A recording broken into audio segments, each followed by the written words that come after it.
that's the case. And now that there is, we think we'll talk later about lateral movement, but I think we're waiting to see how much movement there is there. But I think we will slowly increase because we're going to need to replace, as Tim said, and also just recruit our normal incoming folks to train and keep the billing rates low. So with those combination of factors, I think it'll increase slightly.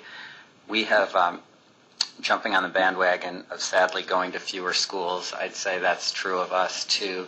But it's made us be more disciplined, and in a good way, I think some good's come out of it. We've reached out more proactively to schools and the career offices, and beyond that, diversity offices, whatever offices are willing to talk to the law firms. I know our diversity committee has been going to more schools, and our hiring committee as well, and I think those have been great conversations and talking about doing some pipeline programs and just getting better and stronger connections with the schools. And we're encouraging students at the schools we don't go on campus to drop resumes. And I think we too look for the needle in the haystack at some schools, but we find them. And I'd say every class that we've been welcoming of those. So our summer class this year of 15 probably has at least 3, maybe 4, where we didn't go and, in a traditional sense of on-campus interviewing, find those students. So I think that is a bit of a trend, and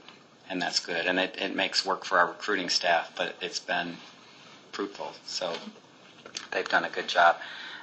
Another change is that we've been looking more closely at incoming associates and summer students and talking about their practice interest and also talking about professional development, something that I don't think we did years ago. We just brought everybody in to work in the free market and over time would sort out what he or she wants to do. But we're talking in the summer class about business development, having an independent professional identity eventually, not now as a student, but that's what we talk to our associates who are in the pipeline for promotion. That's a big criteria for us, is that he or she have an independent professional identity in the firm and outside of the firm in whatever networks, communities where they travel. And so we're starting to talk to summers about that, and I think they're welcoming that kind of, they view it as training and additional insights into the practice. So I think that's another change, positive change coming out of some bad circumstances.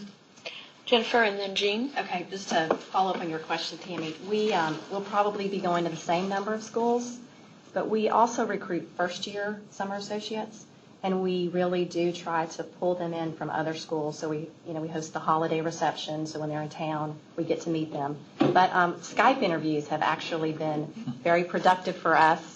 And we've used those to our advantage for schools that we do not go and interview. And then we also, along with Fagery, have been in the third-year market this spring. We've hired several students to start with us in the fall, which is, I think, great. Jean. Actually, I have a curiosity question. Listening to everyone talk about behavioral interviewing, looking for somebody specific for real estate, and we're talking, second and third year students and professional identity. And I'd be interested in hearing from the law schools about this. It seems like they have